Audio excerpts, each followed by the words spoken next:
इतिहास में एक फेमस क्वीन हुआ करती थी, क्वीन क्लियोपेट्रा ऑफ इजिप्ट। वैसे ही क्वीन शब्द सुनते ही शायद हमारे दिमाग में ब्रिटेन की महारानी एलिजाबेथ का नाम याद आता है, राइट। लेकिन इन दो रानियों की बात आज हम आपसे क्यों कर रहे हैं? वजह है इनका एक कॉमन इंडियन कनेक्शन, जो सामने आएगा जब हम जानेंगे आज की वीडियो का topic, why India was called a golden bird. पहली और सबसे बड़ी वजह है ट्रेड, यानी कि व्यापार। आज की इकोनॉमी अमेरिका और यूरोप के आसपास केंद्रित है, लेकिन उस ज़माने में वो सेंटर इंडिया हुआ करता था, क्योंकि दुनिया का 35% तक ट्रेड इंडिया से होकर के गुजरता था।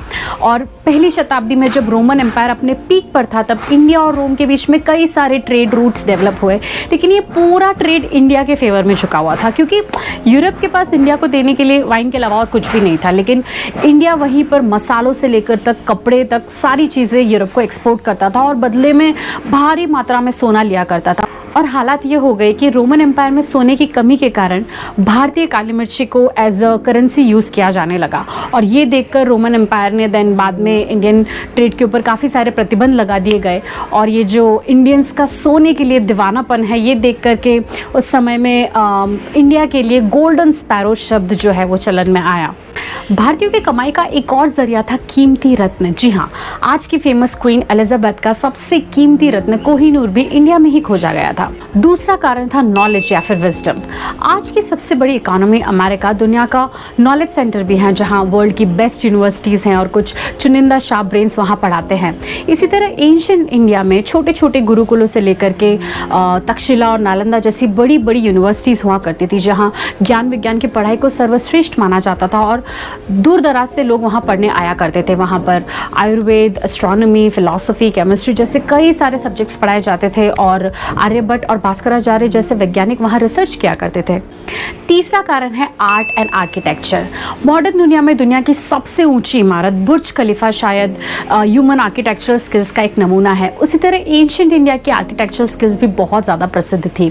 क्या आप जानते हैं कि 1000 ईस्वी में राजराजा चोला द्वारा बनवाया गया बृहदेश्वर टेम्पल उस समय दुनिया की सबसे ऊंची इमारत हुआ करता था, जिसकी ऊंचाई 216 फीट थी। उसी तरह एंशिएंट इंडिया की स्टोन कार्विंग टेक्निक्स भी एक आर्किटेक्चर एक्सीलेंस का नमूना है, चाहे आप अजंता के मंदिर देखें या फिर साउथ इंडिया के कई सारे टेम्पल्स की बारीक नक्काशी।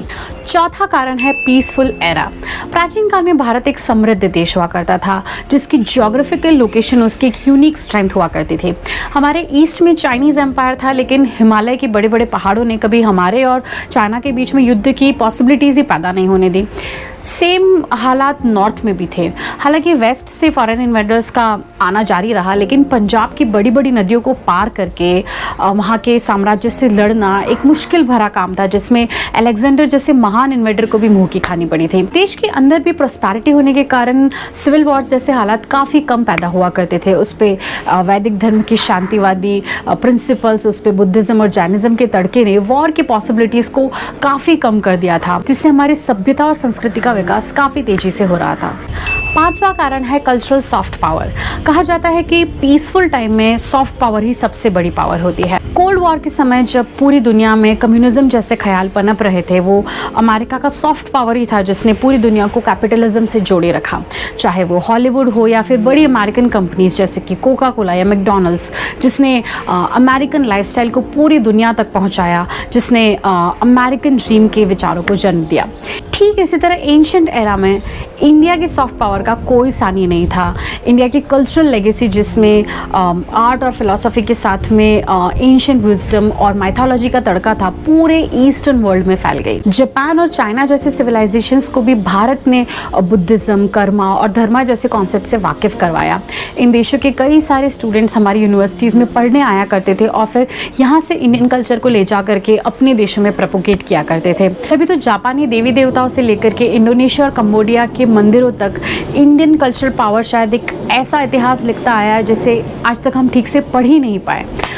और सबसे ख़ास बात यह है कि ये सॉफ्ट पावर को प्रोपोगेट करने के लिए हमने इन देशों पे कोई आक्रमण नहीं किया या फिर कोई इन्वेजन नहीं किया, राइट। सो ये सारे फैक्ट्स जान करके मुझे तो अपने भारतीय होने पे और भी ज़्यादा गर्व महसूस हो रहा है। और अगर आप भी कुछ ऐसा ही महसूस करते हैं तो इस वीडियो को लाइक कीजिए, अपने दोस्तों के साथ शेयर कीजिए और याकूज़ा ट्यूनिंग चैनल को सब्सक्राइब करना ना भूलें।